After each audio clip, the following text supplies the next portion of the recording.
Welcome, everyone. Thank you so much for joining us. I'm so happy to be here and that you are here. For those of you who don't know me, I'm Debra Eckerling. I'm the creator of the DEB Method System of Goal Setting Simplified and author of Your Goal Guide, a roadmap for setting, planning, and achieving your goals.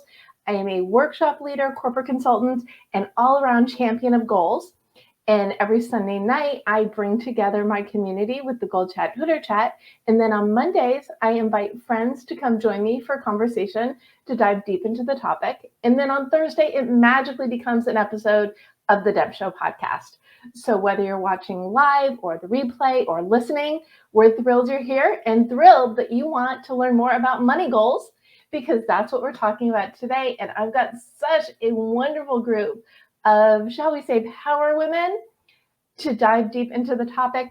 And before I go and introduce, and this is only a little bit of an accident, is so our friend Annie Ruggles, who's been a guest before, introduced me to Laura and Nicole. And then last week I met Emma on a different mixer, and I'm like, oh, a money person, I need a third. And she also knows Annie. So inadvertently, Annie, I think I blame you. Thank you for bringing us all together. And goodness, usually this when I tell you they're all awesome, but I think I already did. So what I'm going to do is I'm going to let them introduce themselves, because really we're all about empowering and empowerment. And as we were saying on the Gold Chat last night, people don't talk about money. They don't talk about money goals. And that's exactly why it's an important part of this month's theme, which is health, and money goals. We've got Laura Khalil, we've got Nicole, I said it right before, Nicole Iacovoni and Emma Lyons, and they're all money people and healers, all about bringing out the best in yourself and your wealth. So Laura, let's start with you. Would you please introduce yourself? And yeah. I'm happy to. Hi, everyone. It is so great to be here. My name is Laura Khalil, and I am the founder of Brave by Design. But what does that really mean? So my goal is to help ambitious women who work in consulting build $250,000 businesses. And to do that without the hustle, without the overwhelm, and actually without really using social media or having a huge email list, which is a lot of what we're taught we should be doing today. But when we are doing consulting with large companies, you actually are playing a whole different game. So that is the space that I like to play in. And why I do that is because I believe it's really important to rebalance the scales of financial justice in favor of women. We know from all of the research that while men give larger donations, women give more often. And I believe that as part of our giving nature and philanthropic cause, when we put more money into the hands of women, we can truly make an impact in our communities, classrooms, and capitals. So that is what I do through my mastermind, which is called Elevate. And I am thrilled to be here to talk all about money mindset, and how to get yours, my friends. So thank you for having me. Awesome. Thank you, Laura. Really excited. And you and I have spoken, a couple of times, and you're interviewing me this week. So I know you all have the goods, or else you wouldn't be here. But your enthusiasm for the subject is actually why you're all here. So Nicole, please share who you are, what you do, why you're here, and etc. Sure. I'm Nicole Iacovoni. I'm a licensed psychotherapist and financial therapist. So I have worked in mental health for about 20 years. I'm dating myself when I say that. I have a group private practice in Pennsylvania that I own and operate, and have done so for 10 years now. And as a financial therapist, I specialize in working with women entrepreneurs to help them heal their relationship with money. So we really take a look at how someone is thinking and feeling about money, and how that can either serve them well or work against them and undermine how they behave with money. So I really work with women to help them heal their relationship with money, to learn how to make more profits in their business in really fun, flirty ways, and to manage their money more strategically. So, my whole goal is to take the confusion, the overwhelm, and the anxiety out of money and really empower women so that they can feel financially confident. They can take a more active role in their financial life, make their own financial decisions, and become wealthy. And I do this through a trademark program called Money Therapy. And basically, the premise behind money therapy is to treat your relationship with money like a romantic relationship, to love up on your money like you would love up on a romantic partner, to give it that same sort of appreciation and respect, to date your money, so to speak, to set aside time to spend with your money and catch up with it and see where it's going, what it's doing for you. And so, this little play on money takes the scariness out of this concept because money can feel very elusive and confusing and hard to get. And so by putting a fun, playful spin on it, we can really change our mindset around money and approach it like a lifelong partner, which is really what it is. We all have a relationship with money, and my goal is to help women to nurture and tend to that relationship so it can be the best it possibly can.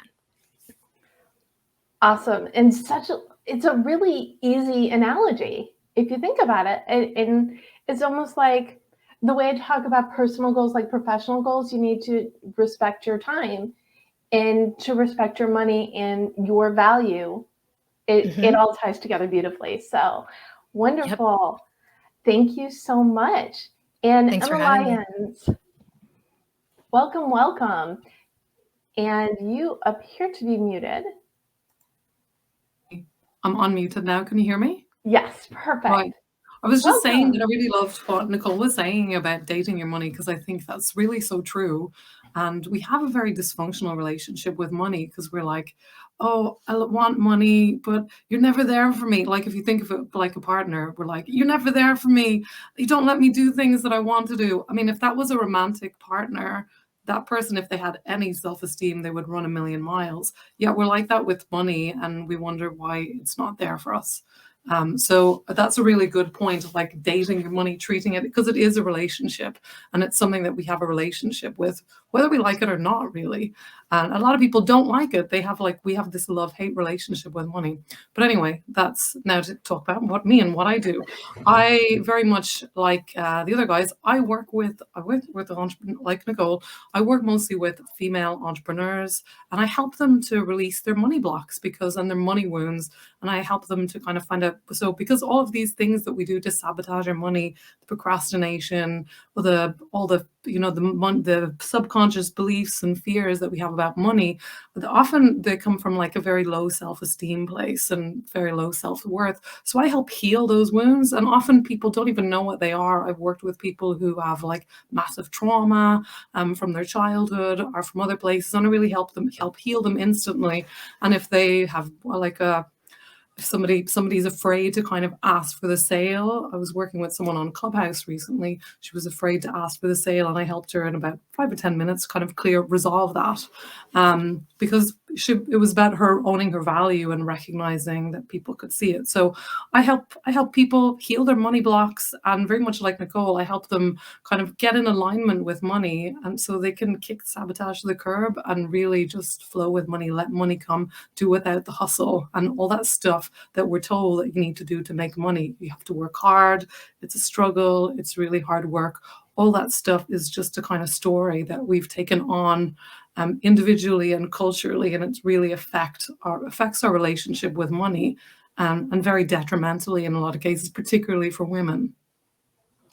I love how you said kick sabotage to the curb, because sabotage happens everywhere, not just with money, but I think that's a place people feel it the most, right? Well, yeah, also it is definitely, and it's also very tangible. Like we have a ceiling in terms of how much love and how much of everything that it's safe for us to feel. But with money, it's very tangible. Like we all have an income ceiling, how much money it's safe for us to have. And you can see that if you look at your bank account, if you look at your life, that's how much money you always have in your bank account.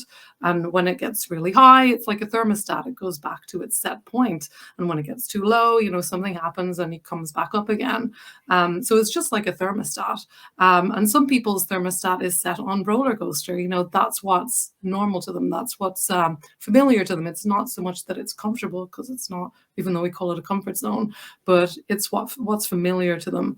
And that it's like about breaking that pattern, because a lot of people, they're taught and they think that just by hustling and pushing, they're going to change it. But actually it doesn't. It just makes them more frustrated, more, it feeds into the self-sabotage, feeds that self-sabotage cycle, and they kind of get stuck there, and they can end up spiraling down and feeling worse about themselves, actually. So it's really important that we kind of kick these things in the bud.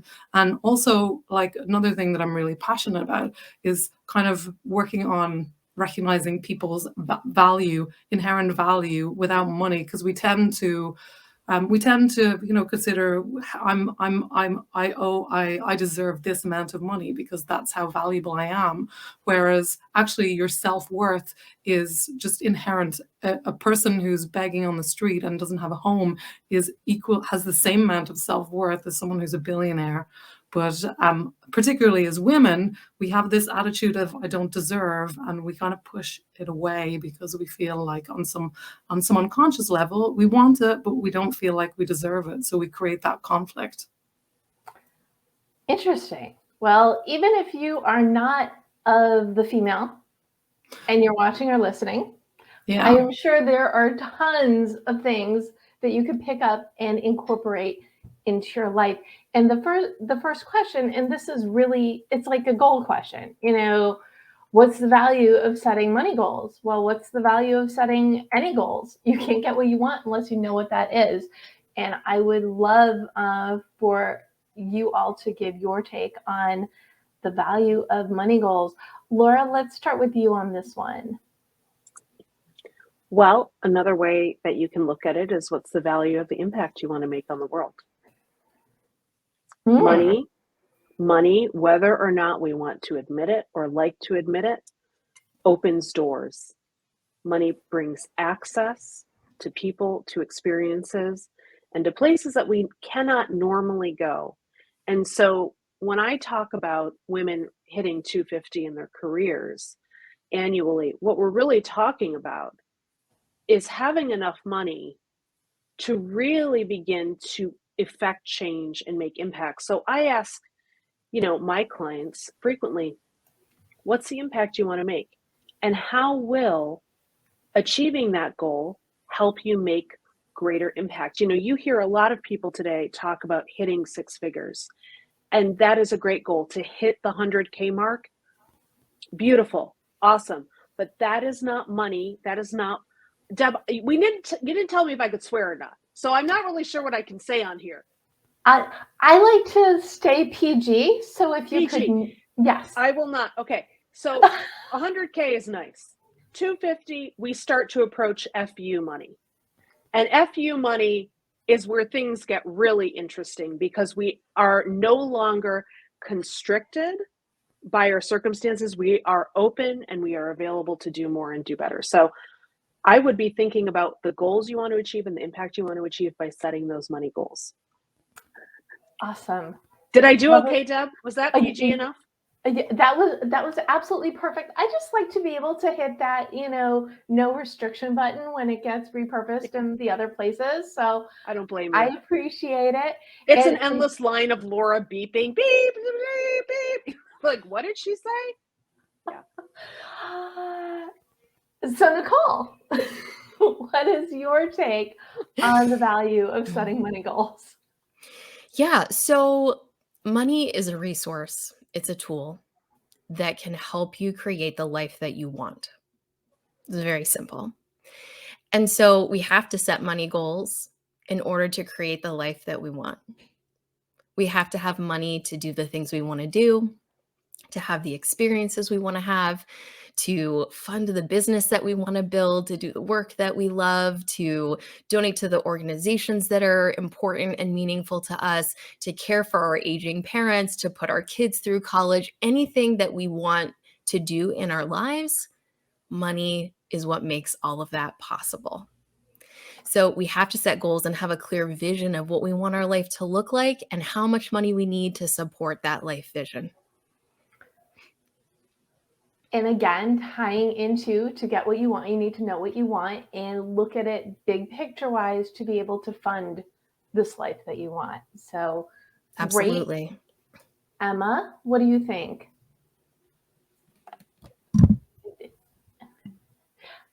Emma, I need you to unmute and then I'm on tell me mute. what you think. Right. Okay. Say the question again? The question is, what is the value of setting money goals? Right. Well, setting goals is really great as long as what I've found with people that I've worked with, as long as they feel that it's possible for them. When people set goals that they don't believe in, they can actually find it harder to reach that goal. So what I really suggest to people is to set incremental goals. That tends to be easier for people rather than I want to be a millionaire. And, they can't even get that into their head. So rather than a goal, I like to say a vision more than a goal. So they need to have a clear vision of what they want. Prefer that term to goal, but I guess it's the same thing. So it's just a vision of what you want to create, the kind of lifestyle you want to create. And it's really not just about the money. Like when people talk, because they've done studies that a certain amount of money allows you to be happier, and then after that, as you become millionaire, billionaire, it doesn't add anything to how fulfilled and happy you are. So yeah, it's important to have a vision of what you want and to have a real reason why you want that. But it's for you to be really fulfilled and truly wealthy. I believe it can't just be about the money, because there are so many people out there who are millionaires, billionaires, and they're really unhappy and unfulfilled. And that's not true wealth, in my opinion. True wealth is so much more than that. True wealth is, making great money, being able to be generous and extend that generosity to people and causes that you care for, but also being able to be generous to yourself, and also feeling great about yourself and about your life. That's really that's the vision that I hold for my life and for the people that I work with. And it is okay that you do not like the word goal, even though, it is Goal Chat Live, because it goes back to the foundation. You cannot set goals until you have that vision, that intent. So it actually works hand in hand. And I love what you said. You need that vision. You need to see the life and then have the money to have that life and make bigger impact. So everything everybody is saying is yes, yes, yes, true, true, true. And it all really ties in so well together. And now I have to ask the question, which kind of is like the opposite of that, which is what stops people from setting and achieving those all important money goals? You touched on this before a little, Emma. Do you want to start? Yeah, sure. I think a lot of people, they can't even see a vision. They don't allow themselves to see that vision. I know when I didn't know my purpose, I couldn't see anything. I was totally blanked off. So a lot of people, they don't even allow themselves to see what they want, even though deep down inside a part of you knows, because they don't feel like it's possible. I think that's really, really common. So people have this belief that it's not possible, they can't do it. That's what they've been told all their life. So they just shut that off and they don't allow themselves to dream. And I think that's really, really common. Like people end up settling for a life that they don't really love, and then that's the people who are fine. They're fine, they're okay. And they don't realize that there can be more. So they're settling for that. So that, I think, is really sad. And that's the importance of having a vision.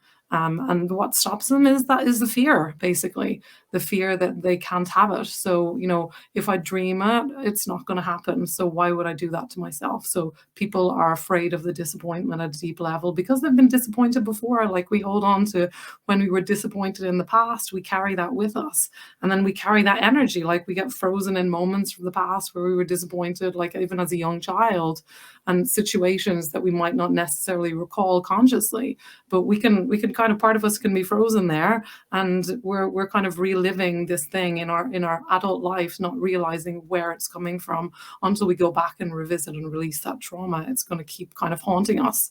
It's like Carl Jung said, once we make the unconscious conscious, it's going to keep repeating, and we're going to just call that, bad luck or fate.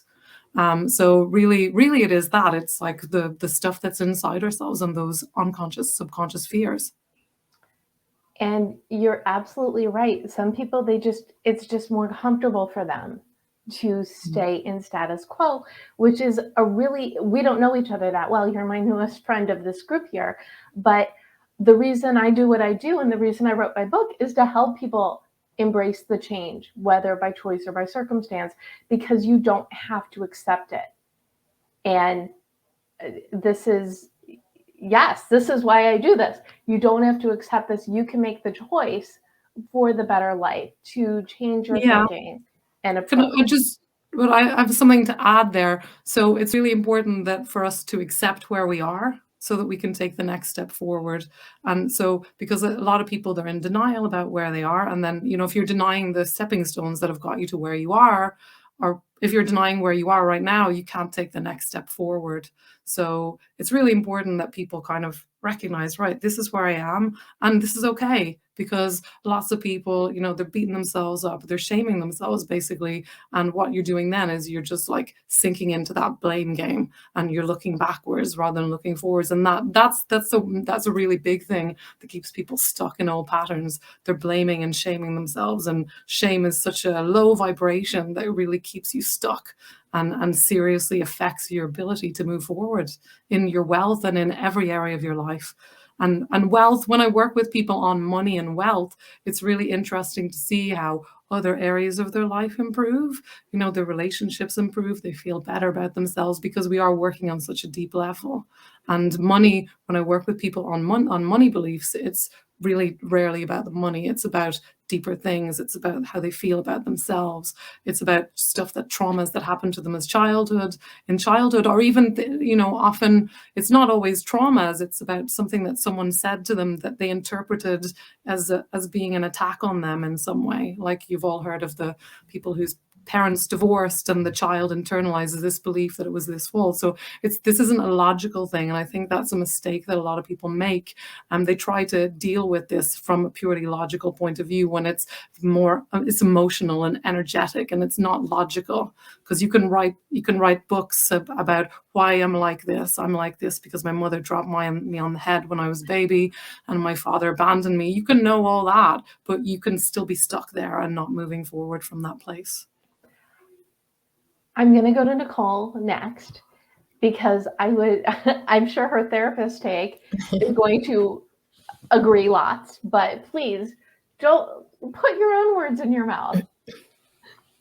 Yeah, I do agree a lot with what Emma is saying. I think a lot of people, maybe everyone, has toxic beliefs around money, and beliefs feel like facts. They feel true, but they're really just made up stories. And sometimes our beliefs can serve us really well and actually help us reach our money goals. And other times they can undermine those goals and sabotage them. So it's really examining what those beliefs are and asking ourselves, is this true? Is this a made up story? And is it helping me or hurting me? But I think money memories too play a big part in this. So money memories form very early in life. If you stop and think really hard about it, I bet you can recall the first experience you had with money. I like to think of this as like your first blind date with money, and what happened during the experience and how you felt in that moment, because that feeling gets imprinted in us and it stays with us throughout our life course. And that too can help you reach your money goals or it can work against you in that respect. And this is something we often don't pay much attention to, exploring these deeper parts of ourselves. A lot of people think it's just about the numbers. And we often create stories about ourselves too, like, I'm not good at math, or I didn't come from money, so I can never have money. And these stories make up how we think about money, how we feel about money, how we behave with money. And just to add on what Emma said about like these money traumas, trauma, I think, is a very heavy word, and I try to avoid using it related to money because there's like really big trauma, like abuse and horrific things that you see and that sort of trauma. And then there's little trauma, like, bullying at school or things like that. So I think that money trauma falls into that little trauma camp. If we're talking about big trauma, we need to work with like a certified trained professional on that. But that's not what we're talking about here. We're talking about previous experiences with money that have been scary, that have been uncomfortable, that have been anxiety provoking, that have left a mark on us and that influence our future decisions. So that's what I mean by money trauma. But that can come from our own experiences. It can also come from our family's experiences. So to give you an example of this, I had a client who believed her whole life that she was awful with money and she was doomed to lose it all because 3 generations in her family had declared bankruptcy. And she was convinced she was just going to follow in their footsteps. So this is an example of one of those toxic beliefs, these stories that we create based on money memories or money trauma. We adopt them as our own, and that can really stand in the way of our goals. And the last thing I will say that I see quite often that really interferes with reaching money goals is outsourcing financial management, financial decisions. A lot of women do this. In fact, 65% of millennial women will outsource financial decision making to a male partner. That statistic keeps me awake at night because what we're doing is we're handing over our power when we let other people make decisions for our money and about our money. I'm a big believer that every person knows their hopes, dreams, and values better than anybody else and what life they want to live for themselves. So they are the absolute best person to make decisions with their money. But first, you have to have the financial confidence that you're going to make good decisions. And if you don't believe that, you're going to turn over that power to someone else and hope that they're going to make the right ones for you, which isn't always the case. So I see that that is something that really stands in the way of people having the money that they want and doing what they want to with it. Wow, that is a lot. Good, a lot. And I'm gonna let Laura chime in on this as well, but all really valid points. And this is why we have these conversations, is to get the different aspects of this. So Laura, and before you answer, I have to call out Gene's comment from earlier. He thinks $250K a year is low for those who live in California. I know. I agree. I used to live in San Francisco. Right? I totally feel you. Yeah. So, Laura, Yes. what stops people, in your opinion? Listen, I love what Nicole and Emma had to say. I think there's so much of value in the mindset piece. I'm going to approach it from a slightly different lens. Often when I talk to people, and I'll say, okay, you want to make 250? Oh yeah, I want to make you see the stars in their eyes. I say, what does it mean to be wealthy to you? And they'll say, well, I can get a big car. I can get a giant home with the pool in the back. I can have all the luxury vacations, and I can finally fly first class, and I can go to all the private resorts. And that's what we have been taught by the media. But I want to challenge everyone, because that's not a goal on building wealth. That's a goal on spending money on luxury items. And that is where most people get this totally wrong, is they want money to spend money. Now, I want everyone to remember something I'm going to say. It's really important. Money goes from those who value it least to those who value it most. So I want everyone to remember If you actually want to generate money and hold on to it and build wealth, you have to have a goal around wealth creation and wealth building, not a goal around spending money on luxury items, which is what most people have. Funny enough, as Nicole and Emma were chatting, I was looking up a statistic that I've heard before. So, we have like Louis Vuitton and we have Prada and we have all these like designer handbags and stuff. Do you know that their average customer makes around 70,000 US dollars a year? It's kind of interesting. Mm-hmm. They're not wealthy. They're middle income individuals. But it goes to my point of, when we have a value on having luxury items, we don't actually have a value on wealth creation. If you think about Warren Buffett, for example, he lives in the same house he's lived in Omaha for about 50 years. Every morning, this man drives to McDonald's and gets his Egg McMuffin and coffee. If you want to value money in terms of building wealth, start looking at the masters. Start looking at the people who have amassed wealth and how they've done it and how they live their lives. And I would actually recommend everybody look at a book called The Millionaire Next Door. The Millionaire Next Door probably came out about 30 years ago, and it's a classic. And it talks about the millionaires are probably the people next to you. They're probably driving the used car. They probably don't have the nicest house on the street, but they have a value on saving and investing money and using that money strategically. So when we think about money goals, we have to think about it in that way as well. Yes, there is absolutely the mindset work that Nicole and Emma have discussed. So important. Also, let's just get real. Let's just get real. Are you spending your money? Are you running out of money at the end of the month? Then you don't have a high value on money. And a lot of the women who I work with, they're scared. They don't even know how much money they have. They say they want to make more money. And I'll say, what's in your bank account right now? And they'll say, I haven't looked at it. That would strike like terror in my heart. But when we're scared of money, we can't get into the mindset of abundance. We have to first start looking at our money. And I would challenge everyone who's scared of their money, the minute you start looking at those numbers and getting real with yourself is the minute life begins to change. Because if we avoid it, we also avoid the solution. We've got to face this head on. Now, before we continue, I have Eugene chiming in again because he has numbers that younger women are twice as likely to make their family's financial decisions as previous generations.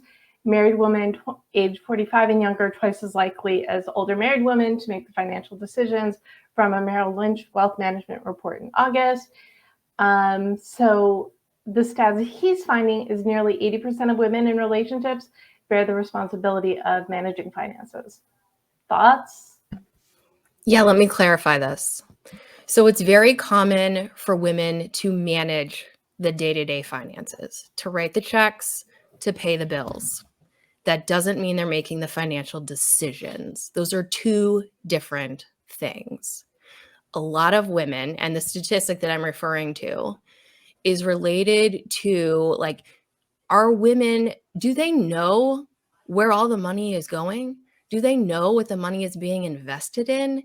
Do they know how much their spouse has in their investment portfolio and where that fund is and how they gain access to it if their spouse were to die or becoming incapacitated? Most women don't. that 60% statistic is saying that they don't. So while they might be managing the money, they might be like making sure that they're within budget on the grocery bill that month. They aren't necessarily making decisions about how the household income is being used and where it's going and how it's amassing wealth and how it's being invested and how it's like where it's going to be kept and stored and who has access to that. So that's a really good question to bring up. And there are some differences there. So it's not to imply that women are like hands off, completely uninvolved in the money, but they aren't actively making decisions about what is happening with their money. And that puts them in a very precarious position, because if you look at statistics, women live longer than men, about 10 years on average longer. And historically, now stats are changing recently, but historically, men have been the ones more often to file for divorce. Men have typically been breadwinners, and that statistic is changing as well. But that has made women be put in a precarious position as well, because they haven't had financial resources to support themselves in the event of divorce or the loss of a spouse. And if they're not involved in knowing where that money is, what happens when they get divorced or their spouse dies? How can they support themselves? Where do they know where the money even is? That's scary. And that comes up. So Carmen, who's also watching, when I first asked the question, what stops people from setting and reaching money goals, is fear. Mm-hmm. And going back to what Laura was saying before we tangented, which is fine, we're allowed. You need to look at, you need to stare money in the face, and you need to win the staring contest. Is that pretty accurate, Laura? Can I jump in here? I was just going to ask you to. So yeah. This is like to Nicole's point about being in a relationship, like literally like you're dating money. Imagine if you were in a relationship. I'm sorry, Nicole, maybe you were going to say this, but like, I was just like, imagine you're in a relationship where you never talk to the other partner. You never see them. You never look at them. You never love them up. Right, Nicole? Yeah, they're going to ghost you. They're not going to want to hang out with you. They're like, I'm going to go hang out with somebody that pays attention to me. Exactly. And you look at it like that with money too. And I agree with you wholeheartedly. I think that is one of the biggest barriers that I see, is like burying your head in the sand and not wanting to look at it, which is why there's this whole philosophy that I teach around dating your money, like setting aside a money date each week, like an hour that you are paying attention to what is happening with your money, or you're having a conversation with your partner about it. So you do know what's going on with the money and how much there is and where it is and what it is doing. And that's something that I work a lot with clients as well, because I specialized in couples therapy for 7 years. And money is the number one thing that people fight about. Couples fight about, and they don't want to talk about it because it's scary and it's uncomfortable. And it comes down to values too. People have different values, and that's what influences how they spend their money, what they choose to do with it. And you probably saw me shaking my head ferociously when Laura is like, let's get to the nitty-gritty practical stuff here.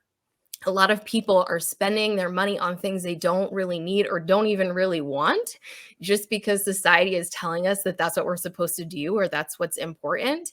And this comes back to psychology too. The mind is always seeking pleasure and always trying to avoid pain, every single minute of every single day. And so what brings us pleasure? Retail therapy gives us that hit of dopamine in the brain, makes us feel oh so good for like 5 seconds. And then it wears off. And then meanwhile, we've got this Louis Vuitton bag that's $1,000. And we're like, oh, I thought this was going to make me happy. It did for 5 seconds. And now I'm not happy. And now where can I get my next dopamine fix? And then meanwhile, everybody's drowning in debt and worried about how they're going to pay their bills next month. So that is a cycle we need to break free from. But first, you got to see how much debt you actually have. Where did all that money go? And face the facts. But fear does get in the way of that. It's painful, and we want to avoid fear, so we avoid our finances. But you're absolutely right. Like, we have to make time for that, face it head on, just like Laura said, and come at it from a place of curiosity, not reprimand. Okay, because we could sit here and judge ourselves all day long, but that's just going to bring up a lot of guilt and shame. So if you are drowning in debt, if you are living paycheck to paycheck, if you aren't making as much money in your business as you want, I think Emma said you got to meet yourself where you are now and just say, okay, like what's happening here? Where is the money going? I wonder what I could do different. I wonder, what I might be able to live without or making some sacrifices, just approaching it from curiosity and kind of doing some investigative work instead of being like, oh my gosh, I suck with money. I messed up again. I didn't want to spend on my credit card and I did, because that's just going to feel like more pain. Now, I want to jump back to Emma before we get to the next bit. Because we're talking like 40 minutes already, and we got to get to those money goals. Emma, anything you want to add about the whole money fear conversation? Well, I think the fear we don't want to look at it because we think if we don't look at it, it doesn't exist. So ignorance is bliss, but actually ignorance is just ignorance. And denial is just denial, and it doesn't change. So we've got to, it's back to that what I said before. We've got to accept where we are. We've got to accept the stepping stones that have got. This is what happened. These are the stepping stones that have got me to where we are. We can't deny them or shame them or blame ourselves. In order to take the next step forward, we need to know where we are. And I think a lot of people, like the other guys have been saying, we're afraid to do that because, it brings up that fear, and we'd prefer not to feel that. Like Nicole was saying, we are designed to avoid pain and go towards pleasure, but most strongly is the avoidance of pain, and that's what's kept humans alive. Because we've been running from the predators, running from things that were going to kill us, and most people are primed for pain. Like the emotional brain, the limbic system goes on, and the alarm bells go on, and then we're not in our conscious mind at all. We're in flight or fight, basically. So most people are dealing with their money from that emotional place that's not logical, that's just like, oh my god, something terrifying is happening, I'm going to die, and when you're coming from that place, you're not making good decisions. You're acting from fear, and that's never going to be a good decision. Now, acting from fear is acting from panic. It's nothing good will come of it. And before we get into those money goals, I'm gonna paraphrase an audience question. What led you to the focus on money? What in your background, what inspired this? Laura? Yeah, I'm happy to talk about it. Actually, to Nicole's point about women outsourcing financial literacy or financial power to their husbands, I did that in my 20s. My husband controlled everything. I knew nothing. And at 27, I left that marriage with absolutely nothing to my name. And I had to live on friends' couches for 6 weeks. My credit cards were cut off. I was, basically at rock bottom because of this issue. And so why do I do this? To really help women who are either have been in that position or at risk of being in that position, know how to empower themselves. And money brings a lot of freedom. And knowing how to work with your money is very freeing, and it puts you on equal level with our counterparts. So it's from that challenge, truly, that I had to claw my way up and figure it out and learn how to value money, because I hadn't valued money because someone else always took care of it for me. There are a lot of women, and I think that we have probably all encountered them, who are trapped in relationships and marriages and cannot get out because they have nothing to their name. And it's scary. And if you are one of the people who is listening to this now, who is in that situation, you've got a lot of help right here on your screen. You're not alone. But it is truly from that building wealth became one of my primary values. Well, good for you to take from your pain and suffering to make the world a better place for others, because it's one thing to have the experience, it's another to use it to help others. So thank you, and gold stars. Emma, How did you come to this focus? Well, I was going to be a lawyer, human rights lawyer, because I always wanted to help people. And then when that plan crumbled and I realized I didn't want to do that, I had this complete, dark night of the soul, and I didn't know what I wanted to do. And I thought that figuring it out would solve all the problems. I was very naive. I thought that once I knew what I wanted and I knew my purpose, then the angels would come down and the pathway would open up and it would all be so easy and beautiful. But that wasn't what happened, because I fell into this work. I found this work looking to help myself, and people were like, wow, you're really good at this. And I was like, well, actually, this is what I want to do. And the yoga and everything, it really helped me. But then for a long time, I really wasn't successful at making it a business because I had all these beliefs within myself. For me, it was a lot of self-worth issues. So I was kind of very stuck in self-sabotage, and I believed that I couldn't make money from this. And it was like, so I see that happening a lot with other people.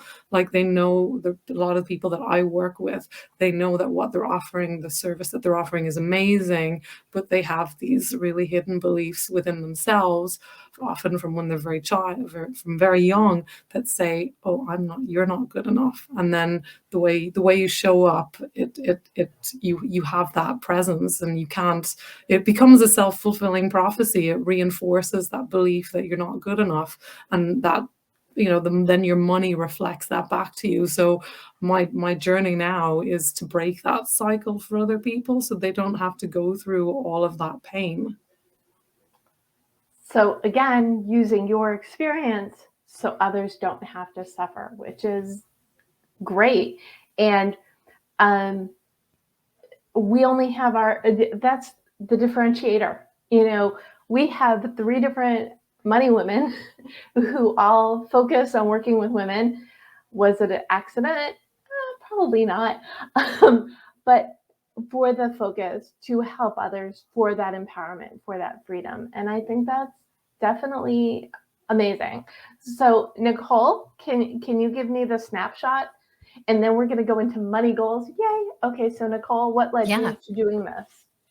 Yeah. So similarly, when I decided to expand my private practice several years ago, I made the mistake of growing my business too big and too fast. And so I had what I call shiny object syndrome. I was spending money on all these things that I thought was going to make my business successful and put money in the bank. And that didn't happen. My business was actually losing money every day while I worked to get it off the ground. And I found myself drowning in debt, mostly from student loans, because my husband and I both have master's degrees. So we had over $100,000 of student loan debt combined. And I faced a financial crisis. I wasn't bringing home any money. I didn't know how we were going to pay the bills. My husband was working double time to pick up the slack, and I felt awful about myself.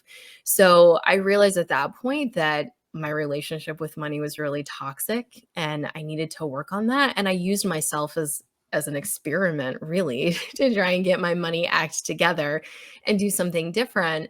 And the results that I got from the process were just really incredible. I paid off all my debt in 2 years. I multiplied my income times 5 in less than 8 months. I learned so much about money because I just craved that financial literacy. So I totally nerded out. And I love nerding out with numbers now, too. I sort of started this love affair with money. And became really passionate about it. And just having that financial stability and freedom in my life made me realize the impact that financial stress has on our mental health. And my life's purpose is mental health, is helping people to live better lives, to care for themselves mentally and emotionally. And in that realization, I found myself thinking, okay, I can't be the only one that struggles with money stress. I can't be the only women entrepreneur that has had a financial crisis or that doesn't know how to make more money or doesn't know what to do with their money. There have to be other people who are struggling with this too. And I think that I can help them. So I started working one-on-one with people and using the same methods as I used in myself. And they got equally as incredible results. And I just fell in love with seeing women turn their financial lives around and building confidence and living the lives that they wanted because they have the financial means to do so. Nice. So 3 personal stories, 3 money ahas that came in different ways. And here we are. And the question that came up is, are you financial planners? Are you certified? No, but you are using your experiences to help others to avoid their own money traumas or to fix their money traumas. Laura, did you have one thing to add? And then we're going to talk money goals. Yeah, in response to that, certified financial planners could never do what the women on this call are capable of. That's an entirely different domain of expertise than what we're discussing today. 100%. I totally agree with that. I don't pretend to be a business coach or to be a financial planner. That's a totally different job. The work that I do is about healing money wounds so that people can have that lightness about the money and about themselves, so that they can make decisions that align with that, rather than the old stories that they're not enough and that there's not enough money and that they can't do it. That self-perpetuating cycle of never enough. Well, and it's a different conversation. And in the Deb world, the conversations are, what can we do to empower ourselves to move forward, to think about that life we want and build together? So what can we do to empower ourselves? Let's set some money goals. Laura, what money goal would you like to gift the audience? Something they can do today, tonight, tomorrow to put themselves and their money on the right track. I know what Nicole's going to say, but I know I'm not going to steal Nicole's. I think I know what Nicole's is. Right. I think we all know what Nicole's going to say. If Nicole doesn't say it, I'll say it at the end. But my goal is for all of those people who are watching, who are entrepreneurs, who are consulting, and are women, raise your rates. I work with many women, and across the board, they are undercharging. So consider raising your rates. Well, don't consider raising them, just raise them. Just effing raise them. See, I said it without the bleep, Debra. I'm working on it. I'm trying to do it. Don't bleep me. What was that? A gold star? A gold star. Good job. Yes. Thank you. Emma, what goal would you like to gift? I think it's important to have a vision of what you want and to have a reason why you want it. So like we were talking about earlier.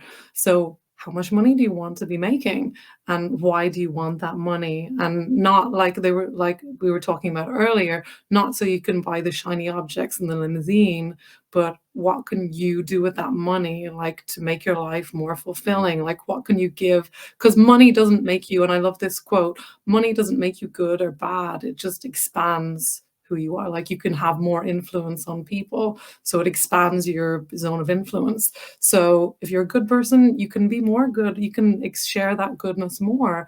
And if you're also like, if you want to hurt people, money gives you power to do that. So why not, if you're a good person, have them make more money so that you can share more goodness in the world, for God's sake. So have that vision and know why you want it. That's really powerful.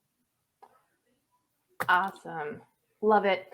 Laura, we have to jump back to you because you gave a goal for women. Do you have a goal for men? Yeah, go have lunch with your female counterparts. Go talk to them, learn about their experiences, learn how you can advocate for people who don't look like you. Ooh, well, I feel like that's like a goal for anyone. Yeah. Right?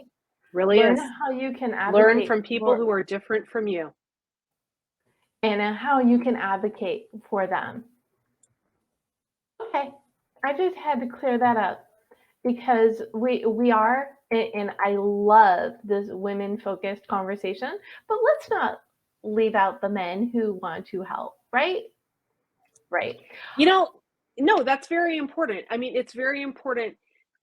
If I just may speak to that, men have a great ability to help their female counterparts rise. And it should not be solely on the shoulders of women that we rise. And so it is absolutely imperative for our male allies and advocates that they speak up for us in the rooms that we are not in, that they give us voice in the places where we are not seen. And so I think it's one of the greatest gifts they can offer us. Well, I thank you for adding that. Nicole, without further ado, what is the goal? I think mine is obvious. Everyone can probably anticipate that my goal is to schedule 30 days of money dates.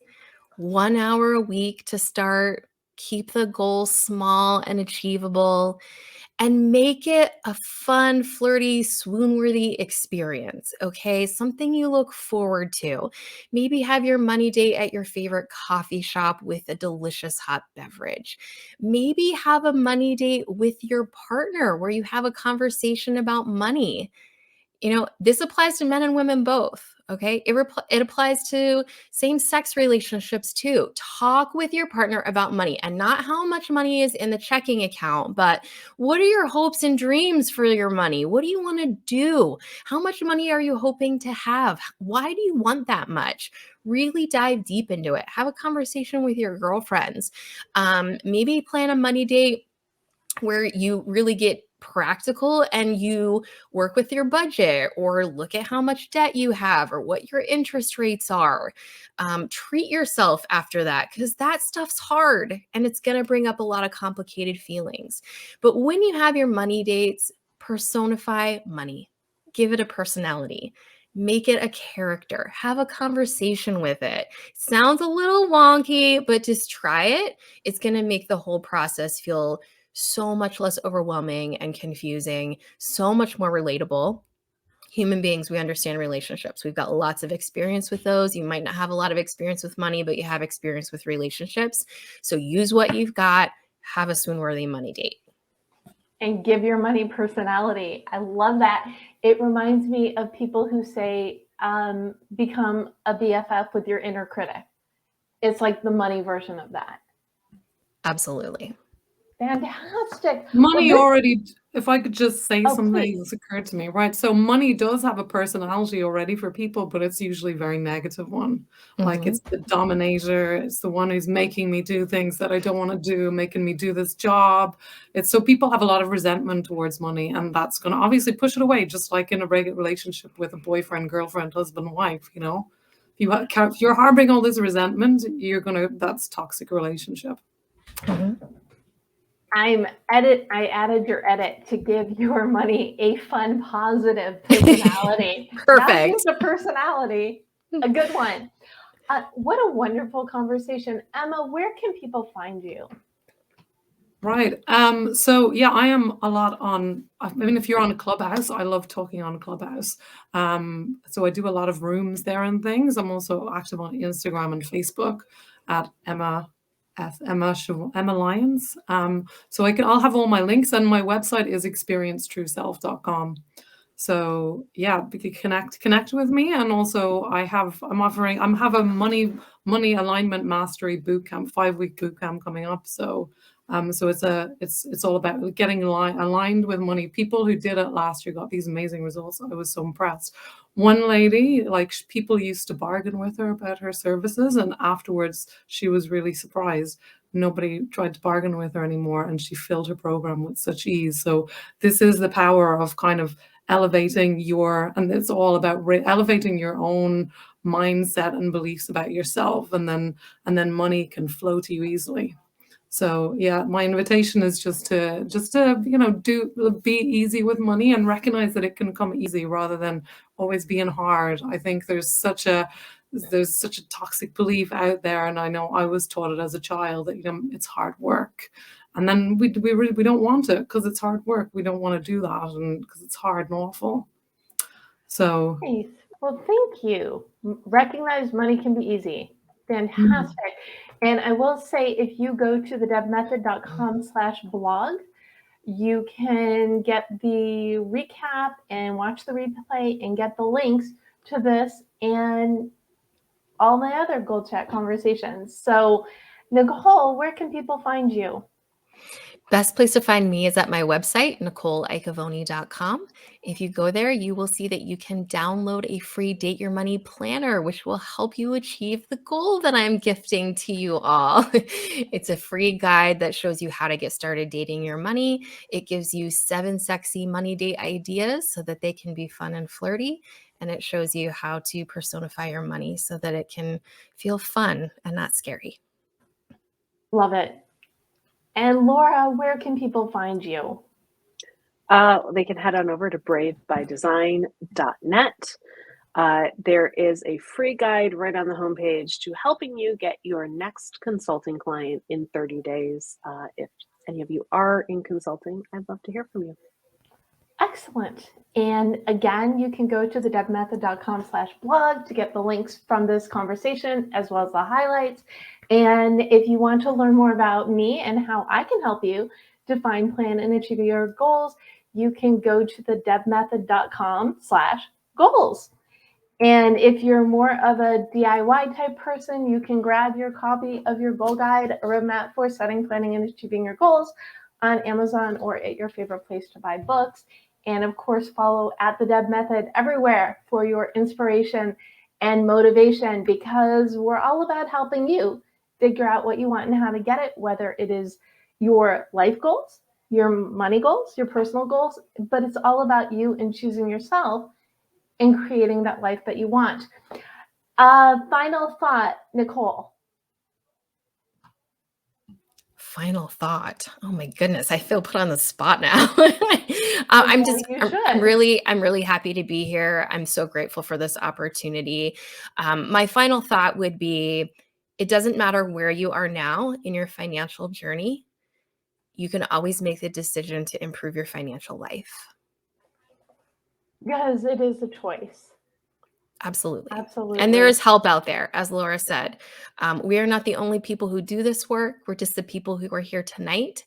So it's important to go out there, find someone that can help you, reach out for that help. It's okay to admit that you need it. It takes a lot of courage to ask for that help, but there are many people just like us who are very much wanting to hold your hand and guide you on that journey. Excellent. And Emma, do you have a final thought to share? I mean, I really want to echo what Nicole said. Like, you don't need to suffer in silence. You can resolve these things and move forward, because, you know, when if we really get it lined up now, then our future is totally different from our past. When we release all that old stuff, and it's so easy, you know, what's really hard is carrying that old stuff around. So once you let it go, you feel so much lighter, and you know, that's the easy part, letting go of it. The hard part is what you've already done. So just know that if you get help, the best is yet to come, and you've gone through the worst bit already. You know, only good can happen from here on in. I love what you said. You know, it's easier to change than to carry around the hard stuff. And that's why we do this, to help people embrace those changes and move forward. Okay, Laura, final tip goes to you. All right, here we go. I better make it a good one. Better. No pressure, Laura. So you know what? We all stand on the shoulders of giants.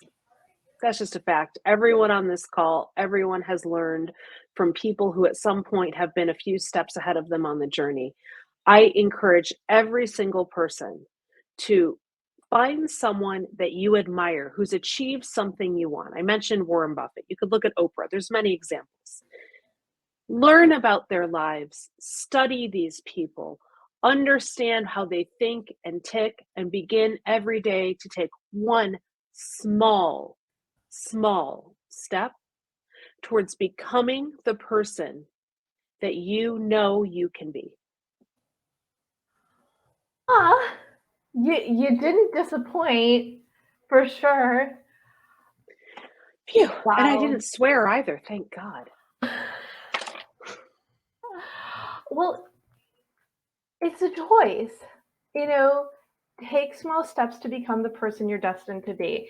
And that's really what it's all about. We don't have to deal with what is. I mean, we do, but we don't have to make what is the future.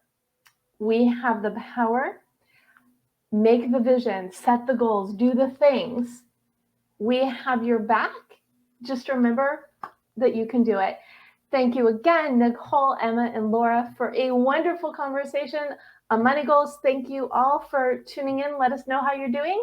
Remember, just go on out there, go for it. We've got you.